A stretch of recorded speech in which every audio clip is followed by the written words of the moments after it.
बिहार के मधुबनी जिला अंतर्गत फुलपरास के नरहैया गांव अंतर्गत सखुआ कब्रिस्तान के ऊपर सरकारी विद्यालय बनाने को लेकर चल रहे विवाद के बीच प्रशासन ने बड़ी कार्रवाई करते हुए 50 से ज्यादा नामजद एवं लगभग 250 से ज्यादा अज्ञात लोगों के ऊपर एफआईआर दर्ज किया है।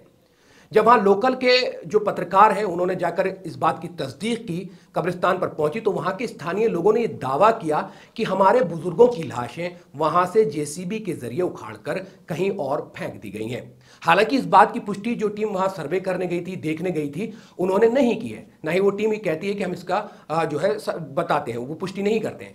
ये कब्रिस्तान जो है लगभग 100 साल पुराना कब्रिस्तान है। बिहार सरकार के द्वारा स्कूल बनाने का यहां पर फैसला लिया गया है। लड़कियों के लिए एक स्कूल बनाया जा रहा है। लेकिन वहां जिन लोगों से उन पत्रकारों ने बात की तो वो बताते हैं कि उनकी भाभी की यहां पर कब्र थी, जिसमें से उनका अवशेष निकालकर पास ही का जो बंबा है या नहर है उसमें डाल दी गई। और जो लोग वहां पर मौजूद थे आसपास के गांवों के, उन्होंने देखा है।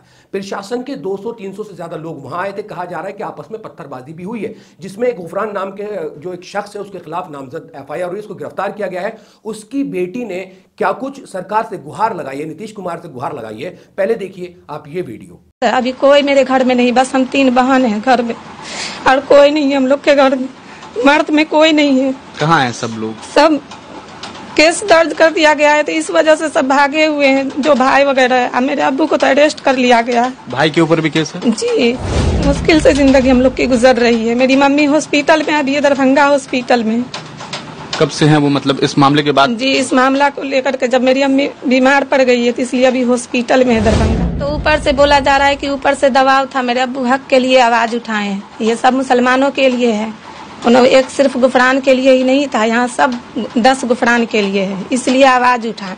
ने देखा कि गुफरान की जो बेटी है वो सरकार से गुहार लगा रही है। कब्रिस्तान 100 साल पुराना है, शिक्षा का मंदिर कहा जाता है, एजुकेशन बहुत जरूरी है। लेकिन जितना बड़ा एरिया वहां दिखाई दे रहा है जिसमें हरियाली है, कुछ खबरों पे वहां पर घास है, पेड़ों पे घास है, कुछ खबरों पे ताजा मिट्टी पड़ी हुई साफ दिखाई दे रही है। तो क्या इस तरह के कब्रिस्तान में स्कूल बनाना सही है? क्या ये जो सरकार फैसला ले रही है ये उनका फैसला ठीक है? लेकिन जो लोग वहां से ताल्लुक रखते हैं और वीडियो देखेंगे तो वो वीडियो के कमेंट सेक्शन में कमेंट्स करके जरूर बताएं कि प्रशासन ने जो ये एक फैसला लिया है इस कब्रिस्तान पे स्कूल बनाने का, ये फैसला कितना सही है। अब स्कूल बनाया जा रहा है तो उसका माप की जा सकती है, नाप की जा सकती है। वो लोग भी बोल रहे हैं कि स्कूल आप बनाइए, लेकिन उस हद में बनाइए जहां पर कब्रें नहीं है। कब्रिस्तान का जो एक दायरा है वो 4 पुश्तों तक बता रहे हैं कि 4 पुश्तों से यहां पर दफीना हो रहा है, यानी 4 पुश्त अगर जोड़ेंगे तो लगभग 200 साल के आसपास हो जाएंगे या उससे कुछ ज्यादा हो जाएंगे। लेकिन अगर कब्रिस्तान इतना पुराना है और वहां पर कब्रें हैं और दफीने हुए हैं और लाशों को इस तरह से निकालकर वो जो उनकी हड्डियां हैं, जो अवशेष हैं, उसको फेंका जा रहा है बंबे में या नहर में, तो ये कहीं ना कहीं बहुत बुरी बात है।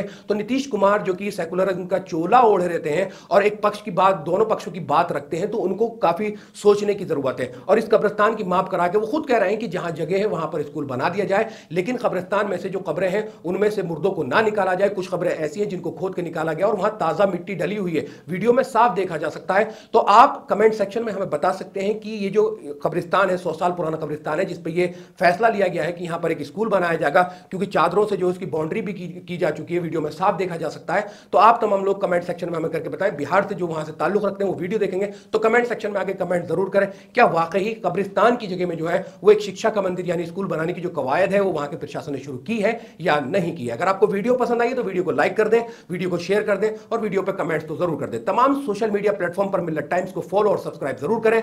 आप व्हाट्सएप चैनल, टेलीग्राम चैनल पर भी मिल्लत टाइम्स को फॉलो और सब्सक्राइब कर सकते हैं। शुक्रिया। मिल्लत टाइम्स को जारी रखने और मजबूत बनाने के लिए हमारी आर्थिक सहायता कीजिए। ये एक आजाद मीडिया हाउस और कमजोरों की आवाज है। आप हमें देखें, सुने, पढ़ें और हर महीने ज्यादा नहीं सिर्फ 100 रुपए से मदद करें। डिटेल्स डिस्क्रिप्शन में मौजूद हैं।